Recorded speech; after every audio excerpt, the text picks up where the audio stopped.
नमस्कार दोस्तों, अपराध से जुड़ी क्राइम पोस्टमार्टम रिपोर्ट सीरीज की पहली वीडियो में आप सभी का स्वागत है।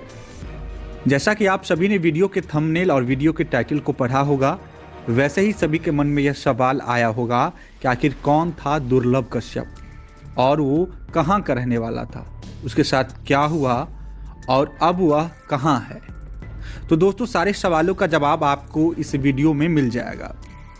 मध्य प्रदेश के उज्जैन जिले में कम उम्र के लड़कों की टोली का नाबालिग सरगना था दुर्लभ कश्यप। उसकी उम्र अपनी जिंदगी को रोशन करने के सपने देखने की थी, लेकिन होश संभालने के साथ ही उसकी चाहत मशहूर होने की हो गई और अपनी ख्वाहिशों को पूरी करने के लिए उसने जुर्म की दुनिया में कूदने का फैसला कर लिया।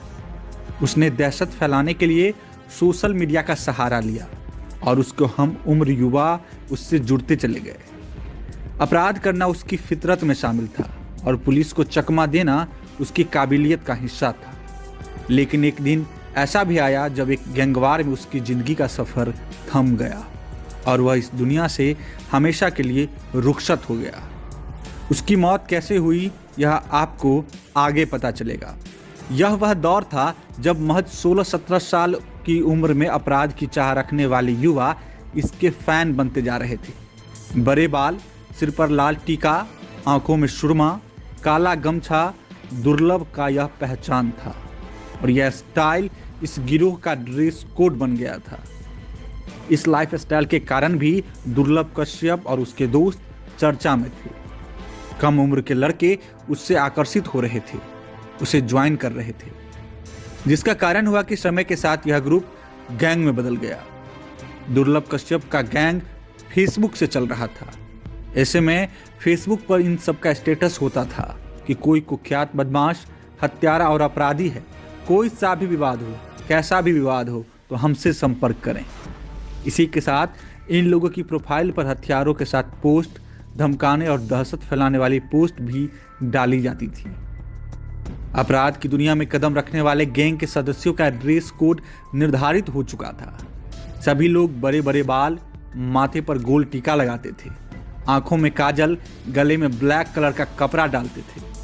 हालांकि इस गैंग के सदस्य हर तरह का नशा भी करते थे, लेकिन नियम था कि अपराध करते समय कोई भी किसी प्रकार का नशा नहीं करेगा। यह समय था अक्टूबर 2018 का, जब दुर्लभ कश्यप ने फेसबुक पर एक पोस्ट डालकर दहशतगर्दी फैलानी शुरू कर दी थी। उसी समय इस गैंग के 23 सदस्यों को गिरफ्तार किया गया था, जो कि नई उम्र के थे। उनमें से कुछ नाबालिग भी थे। इन पर गुंडागर्दी, मारपीट, लोगों को डराने के मामले में केस दर्ज किया गया था, जेल भी भेजा गया था। शुरुआती दौर में दुर्लभ कश्यप के गैंग ने सोशल मीडिया के माध्यम से अपने अपराध का कारोबार को बड़ा करने की कोशिश की। फेसबुक पर पोस्ट कर लोगों से पैसे की वसूली, लूटमार, रंगदारी करवाने के लिए दुर्लभ गैंग के सदस्य बाकायदा अपना नंबर पोस्ट करते थे और फेसबुक से काम उठाते, फिर घटना को अंजाम देते थे। दुर्लभ कश्यप के गैंग की दहशतगर्दी का कारोबार तेज रफ्तार के साथ बढ़ रहा था। दुर्लभ ने फेसबुक पर आपराधिक पोस्ट डालकर लोगों में भय पैदा कर दिया था। यह गिरोह रात में गाड़ियों के कांच फोड़ने से लेकर लोगों से रंगदारी तक कर रहा था, जिसके बारे में उज्जैन के तत्कालीन एसपी सचिन अतुलकर को इस गैंग के बारे में खबर मिली। पुलिस ने अक्टूबर 2018 में दुर्लभ गैंग के 23 सदस्यों को एक साथ पकड़ा, जो कि नई उम्र के थे। इनमें से कुछ नाबालिग भी थे। इन पर गुंडागर्दी, मारपीट, लोगों को डराने के मामले में केस दर्ज किया गया था। दुर्लभ गैंग के कारनामों की फहरिस्त इतनी लंबी थी कि तत्कालीन एसपी सचिन अतुलकर ने दुर्लभ की गैंग हिस्ट्री शीट भी बनवाई थी। 27 अक्टूबर 2018 को जब उसे पकड़ा गया, तब उसके नाबालिग होने के कारण बाल संप्रेक्षण गृह भिजवाया गया। एज वेरिफिकेशन के बाद किशोर न्याय बोर्ड ने उसे 24 अप्रैल 2019 को चाय की दुकान पर पहुंचता है, जहां चाय की दुकान पर सामने खड़े युवक शहनवाज से उसकी कहासुनी शुरू होती है। इसी बीच दुर्लभ शहनवाज को कट्टे से गोली मार देता है, जो शहनवाज की गर्दन पर लगती है और शहनवाज वहीं गिर जाता है। जिसके बाद शहनवाज के साथियों ने दुर्लभ को घेर कर उस पर हमला कर दिया। दुर्लभ पर चाकू से 34 वार किए गए। गैंगवार में कमजोर पड़ता देख दुर्लभ के साथ आए उसके दोस्त दुर्लभ को गैंगवार में 20 साल की उम्र में हिस्ट्री सीटर दुर्लभ कश्यप की चाकुओं से गोदकर हत्या कर दी गई। इस वक्त तक दुर्लभ पर 8 से 9 गंभीर आपराधिक मुकदमे दर्ज हो चुके थे। दुर्लभ की हत्या के बाद मामले में कई लोगों की गिरफ्तारी हुई। चाय की दुकान संचालित करने वाले अमन उर्फ भूरा पुलिस का मुख्य चश्मदीद बना।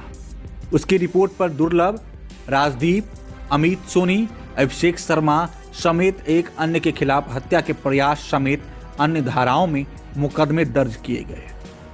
वहीं दुर्लभ के साथी अभिषेक शर्मा की रिपोर्ट पर जीवाजीगंज पुलिस ने घायल शहनवाज, शादाब, हिस्ट्री सीटर रमीज, राजा व भूरा के खिलाफ हत्या की धारा में केस दर्ज किया। अभिषेक ने बताया कि घटना के दिन दुर्लभ के घर दाल बाटी खाने के बाद रात 1:30 बजे करीब वह सिगरेट व चाय पीने दुकान पर गया था। यहाँ शहनवाज और शाबाज से किसी बात पर दुर्लभ का झगड़ा हो गया। इसी दौरान सभी मिलकर दुर्लभ को चाकू मारने लगे। अभिषेक ने पुलिस को यह भी बताया कि चाय वाला भूरा चिल्लाकर यह कह रहा था कि शादाब भाई, इसे जान से मार दो, इसे खत्म कर दो। इधर पुलिस की पड़ताल चलती रही। मामले में कई लोगों की गिरफ्तारी हुई, सभी जेल भेजे गए। इसी बीच 2 नवंबर 2020 की वो तारीख आई जब दुर्लभ कश्यप हत्याकांड के मुख्य आरोपी सिराज बाबा उर्फ चाय वाले ने जेल में आत्महत्या कर ली। और इसी तरह से लंबे समय तक कायम रहने के बाद उज्जैन शहर से 20 साल के दुर्लभ कश्यप का डर और खौफ खत्म हो गया। लेकिन मौत के बाद इस साल जनवरी 2021 में एक बार फिर से दुर्लभ कश्यप सुर्खियों में आया। वजह थी दुर्लभ कश्यप की मौत के बाद उसके गैंग के सदस्य उसकी यादों में 26 जनवरी को एक बाइक की रैली निकालने वाले थे। सोशल मीडिया के जरिए एक पोस्टर वायरल हुआ जिसमें दुर्लभ कश्यप के स्मृति में एक वाहन रैली निकालने की बात कही गई। पोस्ट में लिखा गया था कि अधिक से अधिक नौजवान नवयुवक इस वाहन रैली में शामिल हों। आयोजन की खबर उज्जैन पुलिस को मिली, जिसके बाद उज्जैन पुलिस ने तत्काल दुर्लभ कश्यप गैंग के साथियों के खिलाफ कार्रवाई करते हुए आयोजन पर रोक लगा दिया। महज 20 साल में आतंक का पर्याय बनने वाले दुर्लभ कश्यप को फॉलो करने वाले इस गैंग के सदस्य आज भी दुर्लभ की याद में दुर्लभ की लाइफ स्टाइल, ड्रेस कोड को लागू रखते हुए सोशल मीडिया के सहारे चोरी छिपे कई फेसबुक पेज और ग्रुप बनाकर गैंग चला रहे हैं। हालांकि दुर्लभ की मौत के बाद इस गैंग की कोई बड़ी आपराधिक घटना सामने नहीं आई है। दुर्लभ कश्यप की शुरुआत से अंत तक की इस कहानी में एक बयान दुर्लभ के पिता रजनीश कश्यप का भी आया। अपने इकलौते बेटे दुर्लभ की मौत के बाद दुर्लभ के पिता रजनीश कश्यप ने मीडिया के सामने एक इंटरव्यू में कहा था, कोई भी मेरे बेटा जैसे नहीं बने, क्योंकि अपराध का अंत बुरा ही होता है।